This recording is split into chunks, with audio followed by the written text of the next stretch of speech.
Happy Saturday, everybody. Kyle Curtis here, joined by Steve McRae and Aron Ra. And we have a very special interview for you guys today. We'll get to that in just a second. Just a couple quick announcements. Number one, thank you guys for the views last night and for engaging in the debate. It was epic, and we are definitely going to have another one. Debate. Discussion. I'm sorry. Nail him, guys. Come on, nail him. That's totally my fault. That's a Discussion. I'm so used to saying, debate because that's what I feel like goes on all the time. Yeah, we were watching the Hoven video, and he keeps using that word. That's probably why. Yeah, it's my. Oh no, is Hoven rubbing off on me? Oh God, no! Please no.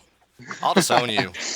But check us out next Saturday at noon. We will be having the interviews with Nate Dern from funnyordie.com, as well as Anthony Magnabosco. He will be coming in on Monday to his interview. So we've got a lot of good things coming up. Check the website, www.nonseq.show. That's NONSEQ show.com for more details, and we'll keep you posted that way. And right now, we'll turn it over to Steve, who will introduce our special interview for today. Awesome. Thank you, Kyle. Hey, first I want to welcome back Aron Ra. Aron Ra, as you guys know, had the discussion last night, not debate discussion, with Mr. Ken Hoven.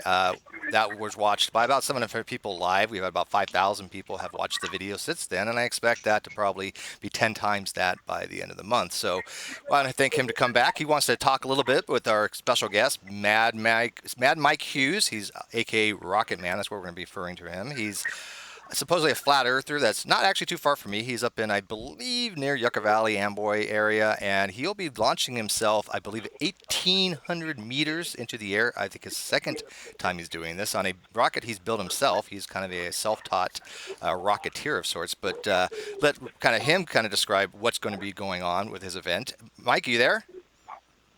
Yes, how are you, man? Thanks for your time. I'm doing awesome. Thank you, dude. And I really appreciate this. You've been very nice setting this all up, and I am very grateful for that. So why don't you go tell us, our audience, a little bit about who you are, why you're doing this, how you've learned what you've learned, and what you expect to accomplish from this. Well, basically, I'm self-taught with everything. I don't care if it's when I was racing motorcycles, driving limousines, and when I was a NASCAR guy, to building my own rockets. And I'm the only man in history to design, build, and launches itself in his own rocket. No one else has ever done that. So, and I got involved with believing in, and I hate to say flat Earth. I hate to even say that word. I believe the Earth is stationary, and everything's level, like the water is. And because that's basically the smallest part of my life. My life is doing other things. I taught myself common law, and I'm very political. I'm running for governor. I've actually registered to run for governor here in California, and we're trying to get to space by the end of this year. So I do a lot of things. Wait, I didn't know that. You're running for governor of the state of California? Yeah, that's cool. Yeah, I'm probably the only guy smart enough for the job, honestly. I have not heard that one before. What year is that planned for? This year. This year. Okay, so gubernatorial race for this year. Awesome.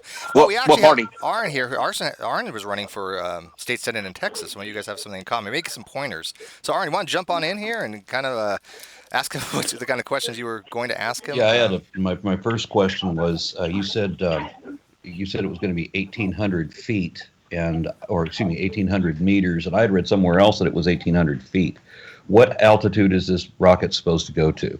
Okay, originally when I was set to jump in Amboy, it was going to be a rocket jump, and I was going to go about 1,800 feet up in the air in about a 1 mile distance, which would reset the record for the longest jump of anything from a ramp. I held it at one time, and someone took that away from me, and then I'm trying to get it back. Basically, we didn't have enough land for a buffer area, so now we're going to go straight up with a vertical launch, which no man has ever attempted except the government space agency. And so now we've got a rocket. It's on the ramp. It's in Amboy. We're headed there right now to work on it. And we're going to try to jump about 2,500, actually launch 2,500 feet up in the air. And it's just to raise awareness for my space program. We have a plan to put me into space, actually the edge of space, 62.8 miles, which is called the Kármán line. And that is the true edge of space. And we have a plan that's going to cost about $2 million to do that. And that can happen this year to prove what the shape of the planet we live on is. There just seems to be so many other easier ways to do that. There is, yeah. Actually, it needs to be proven. Needs to be proven on the planet we live on. I understand that. Maybe go across the Suez Canal, which a lot of people believe is level.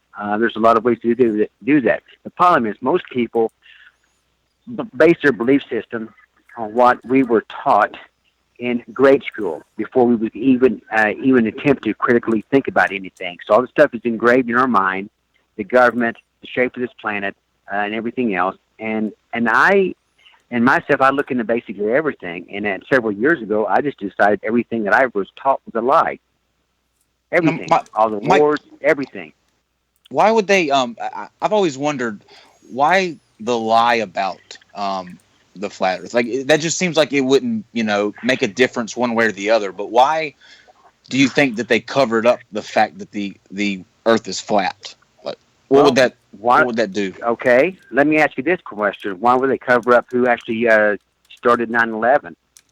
Well, we're not going to go that way. We're talking about a completely different conspiracy theory right now. But the conspiracy is even a conspiracy. You understand where that word came from? The CIA invented it in the '60s, and that document was found in 1974. So the CIA invented the conspiracy. Well, it's just bizarre. We're trying to focus on one conspiracy theory, not all of them. Yeah. So we're just going to talk about why you believe the Earth is flat. It's me, I just couldn't dismiss it after a while, after 4 or 5 months of researching this. And it's a lot of things. It's like, how does the atmosphere move with this circling Earth that's circling at 1,038 miles an hour at the equator? And all the forces are different at the North and South poles, if that is true. And my belief finally was the Polaris star, everything circulates around that. And I just do not believe this Earth is moving. So when you're in a car, have you ever had a fly flying around inside your car? Yeah. Oh, yes. Isn't that the same thing? The atmosphere is moving with the vehicle? Yeah, and a lot of people say that if you want to throw a basketball inside of a bus going down the road, they use the same thing, the same type of analogy. And believe me, guys, I do not have the answers. I do not have all the answers. Okay, well, I'm not an expert at anything. Okay, I'm not even an expert at launching rockets. Okay, I've talked to people who believe in the flat Earth before, and I've heard that I don't have the answers. I've heard that thing before, but what that's telling me is that you don't have a reason to believe the Earth is flat. Okay, what is the reason that you believe it's round? Well, the observations, for example. I mean, I do a lot of road trips. I travel quite a lot, and when I drive toward mountains, I can only see the top of the mountain, and then as we approach the mountain, of course, you see more of it as it rises above the curve of the Earth. I can't tell you how many times I've observed that in road trips across my life. That's just the simplest one. But then Kansas is flat. Kansas is flat. You understand that, don't you? And you understand that Bolivian salt flat in Bolivia, 80 by 100 miles is flat. So if it's not curved there, where's that curvature made up at? It's curved there too. The reason that it looks flat is because of the curvature of the Earth. You can't see where the topography begins to change because you've got this long, seemingly flat area. Okay, and I can understand that. And believe me, it's a lot for people to get their arms around. I understand that. It's just that that's what I've come to believe. And this may be the great deception in the Bible. This may be the great deception. What is the great deception? I don't understand. That they've taken the flat Earth, which is stated in the Bible several times, and turned it into a globe that's circling at this 1,000 miles an hour. But why would they do that? Miles. But why would they do that? I do not have the answer to that. Mike, I might have the answer to that. See, the belief that the Earth is flat and that it stands on pillars and it's covered by a giant crystal dome with windows in it to let the rain in, that wasn't just in the Bible. That was in a lot of other religions that are older than the Bible, too. Yeah. So that was a common belief throughout Asia in ancient times. Yeah. Okay? Yeah. But it was wrong. Well, okay. Then explain why they are doing CGI images of this planet. And they're all different, and the continents change. It's just like the Elon Musk launched that roadster the other day, Tesla roadster. And the Earth is in the background. There's no continents on it. Really, Elon? There's no continents. There's no continents on it. Have you noticed when you look at a globe that fully you can turn the globe to look just at the Pacific, And if you're close enough to it, the Pacific is all you're going to see. You won't see any continents. Well, yeah, 71% of this planet is water. Right, but the Pacific is like half the planet itself. Right. So yeah, it's a big part of it. That's for sure. I used to know how many gallons of water at one time we can anticipate on this planet. It's amazing. I've forgotten that over Do you the ever years, do any travel? Yeah. Okay. International travel? No, I have not. Okay. I'm fortunate enough that in the last few years I've done quite a lot. I mean, I've been to Australia, Europe, and traveled a bunch. But you have a map and you have a globe, and it's like you have the flat Earth map, and then you have the globe that you're talking about these CGI images. You look at Google Earth. There's two different ways of representing this. And one of these we can show actually concords with reality, and the flat Earth map fails every possible way. Do you use the North Polar projection of the flat Earth map? Well, actually, this flat Earth thing. I watched something the other day that made a lot of sense to me, and that was these other gentlemen come up with another shape that this thing may be for this flat Earth. It's not this ice wall. It's how the latitudes run and how they spin around and they connect to each other. And if you make it, and the flat Earth will make a globe, the globe will not flatten out to make a flat Earth. I understand from both ways, but honestly, do you really think that sun's 93 million miles away? Do you honestly believe that? Yeah. I do as well. Yeah. I have a problem with all this science, because science, there's no difference between science and science fiction. Believe me when I tell you that. Well, the huge, enormous difference between science and science fiction is that science is verifiable. You are proving it yourself. You're building a rocket to confirm that people actually built rockets. So most of the flat Earth people are saying that that's all a scam, but you're proving it. You're proving the science correct by building a rocket yourself and showing that it actually does work. Well, rockets do work. A lot of people do not think they work in vacuum of space. That's what they're questioning, because there's nothing to push off from. Is there anything, right, there's exactly nothing to push off on, but it's the principle of the equal and opposite reaction. You are proving that, right? Mike, are you suggesting that rockets do not work in space? Because, obviously you have some technical I experience do, with rockets. You know what? I don't know. Honestly, I can't answer that question. I cannot answer that use question. A free body diagram, or like you said, the law of equal and opposite reaction, or conservation of linear momentum. Well, the plan that, in fact, my friend Walter has devised this plan to get me up 62 miles up, and that's used with a balloon to like a 22 miles, and then a rocket will fire me up, pulling me by my shoulders up to the Kármán line, the edge of space. So I don't know what would happen past the edge of space. I honestly do not know. And you can't really answer that question unless you have experienced this or part of this. And the problem is with NASA. But Mike, couldn't you answer the questions from what we know about science? And as Aron points out, you're demonstrating rockets do work. You're using rocket theory. You're using physics to make the launch work, or else it wouldn't go up in the air. Using that same type of knowledge that we have, we can actually demonstrate why rockets would work in space, could we not? I can answer that question. Haven't they already demonstrated? Haven't they already demonstrated rockets in a vacuum, in a laboratory, on the ground? I mean, you can do that yourself. You can create a vacuum tube and put a rocket in it and watch what happens. Guys, I've seen really good arguments and discussions on both sides. I really have. Have you ever seen an experiment to show that when a rocket is put into a vacuum tube, like a bottle rocket, a very small rocket, put it in a vacuum tube, that when that thing goes off, it can't move because there's nothing to push off from? I mean, you know that no experiment has ever been done like that. That if you do that experiment, the rocket will move. I don't even want to admit to that, honestly, because I do not know for myself. This is why I want to go up to the edge of space for myself, with cameras all around, people talking to me for the whole 3 to 5 hour trip, and I want to see what the shape of this planet is. How did you learn how to build rockets? Like, what's your kind of experience that way? My background, I was a NASCAR fabricator. I single-handedly revolutionized NASCAR. Single-handedly, okay? And I just taught myself, and I learned about how air moves around things. And then I've been fortunate to meet some other very people that's very well versed in this, and I've taken their advice, and this is where I'm at. Well, what's your plan, like as far as like your launch date, and walk us through kind of how you're going to get up there, and then your descent, like how are you going to get back? Well, when we come back, of course, we would let the rocket would fly away from me, and Mm-hmm. come down to its own parachute. This is when I get up to the Kármán line, and then I would come back down. Like I said, this would take 3 to 5 hours to accomplish this. So at What's some the launch point, date? Excuse me, I'm sorry. What's your launch date? Well, my launch date for this upcoming rocket launch, which is a steam rocket, is this Tuesday, and you can view it on Noise TV. It will air it live. They'll start broadcasting, I believe, Monday afternoon, and it'll last all day Tuesday. And this is just to raise awareness for my plan to go into space. Okay, so this And rocket it launches launches. a lot of.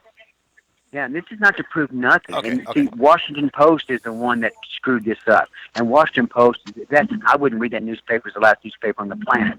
And they're the one twisted this. Well, it's owned by Jeff Bezos. You know that, don't you? Okay, with Amazon. And it started out to be a 4-page thing of the Democratic Party in 1877. So, like I said, I researched a lot of stuff. And I just, another one screwed this story up. I never said I was going to wanted to prove the flat Earth with this. That is ludicrous. And the people reporting this across this planet is ludicrous. Okay, well, then that's what where- is go the ahead. what then is the goal? Exactly, because I think that's The where a lot of goal- confusion there on this particular launch. Well- People were well, saying yeah. that this is your demonstration of flat Earth, and No, what you're saying is I never more of said that. Right. For you're saying it seems to be, and I hate to use the term publicity stunt, but something to raise Yes. awareness for your future upcoming, where you want to get like 62.5 miles above the Earth, right? Yeah, well, Bingo. that's the one That's I'm it. talking about. The ultimate goal, the 62-mile thing. What's Yes, the sir. purpose of that? Yes, sir. Yeah. This was just to raise awareness, and this is stated in a November 20th article that came out with the Associated Press, which went everywhere. I think it went into 10 countries. Every major newspaper, radio stations were calling me everywhere in this country want to interview me. And I did a BBC interview 2 weeks ago that I think is one of the most watched interviews ever online. And it was just to raise awareness because I do other things with my life. The flat Earth is the smallest part of my life. It And shouldn't people can be any believe what they part of want to your life. believe in. If you don't mind my Well- saying it shouldn't be, because what you're doing is I understand it. I understand that. See, I understand the reasoning behind that. But I just couldn't dismiss it. I still can't dismiss it. And I want to go up for myself with what my does it own take eyes. to dismiss it? Me going up. So it going is. up. The purpose of the flight to 62 miles up is to It's- prove the flat Earth.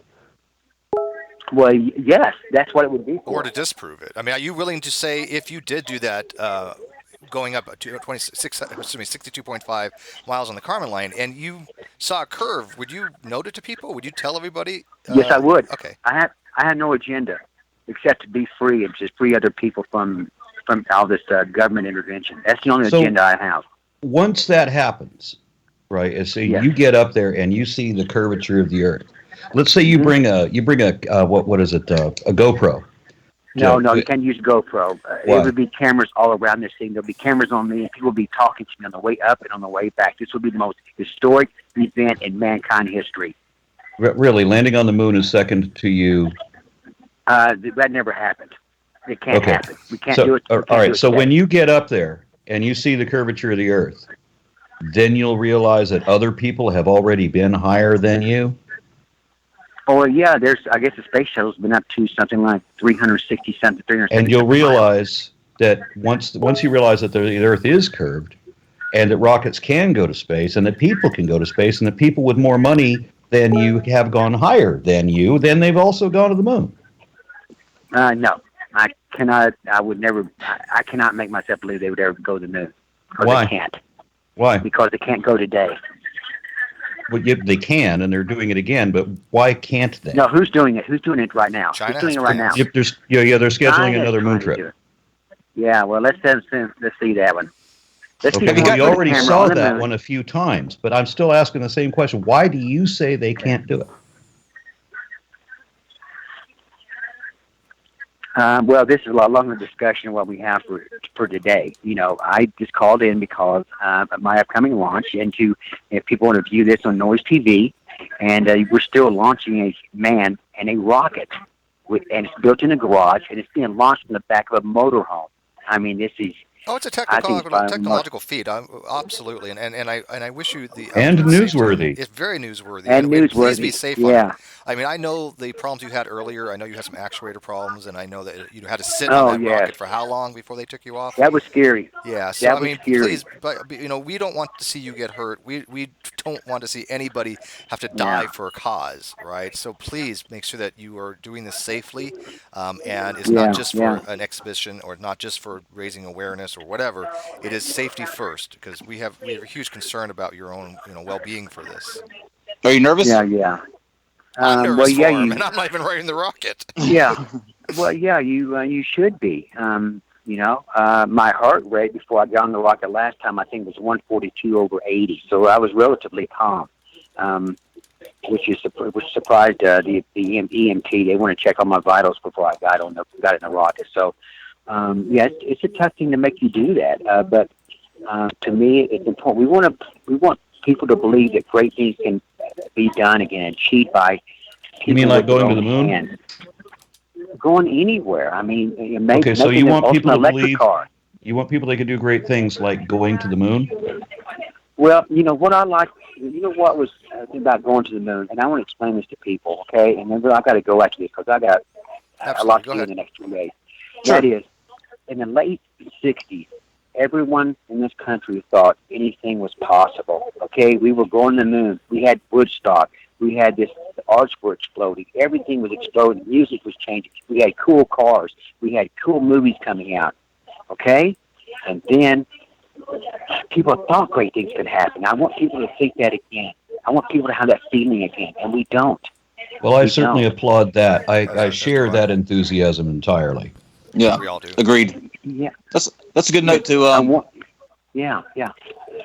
that's a good note to end it on, I think. I think as well. Yeah. No. Thank you guys for your time. You've been very kind to me. And I appreciate your time. Everyone's very, very well versed and knowledgeable. That's what I appreciate. Yeah, man. Good luck to you on Tuesday. And we definitely thank Okay. you. Thank you for. You have And been more than yeah. And I cordial with wish your you. time, and we do Oh appreciate no. it. Thank you. Yeah. Thank you. And I wish everybody the best. Okay. And to you. And Aron, thank you for joining us tonight, or this morning, Thank as the you. case may Okay. be. And Th- this will be out on a podcast episode soon. We have a few others to okay. put out first, but this will be definitely live on this channel, the Non Sequitur Show. We want to thank everybody who's been listening and has subscribed and supported us, and we wish you the best. Thank you.